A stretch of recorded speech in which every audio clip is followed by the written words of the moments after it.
শুব নোৱাৰা লোকৰ ঘৰত আজি এমাহ ধৰি শুই আছোঁ আমি। আমাৰ ঘৰৰ কাষেদিয়ে গৈ আছে জাকে জাকে বাবা।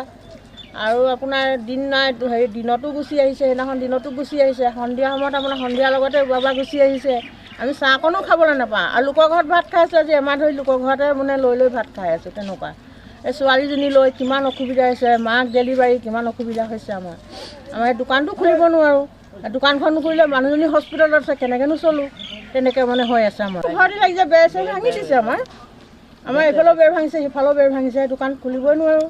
দিনতো গুচি আহে, সেইদিনাখনো দিনত 11টা বজাত গুচি আহিছে।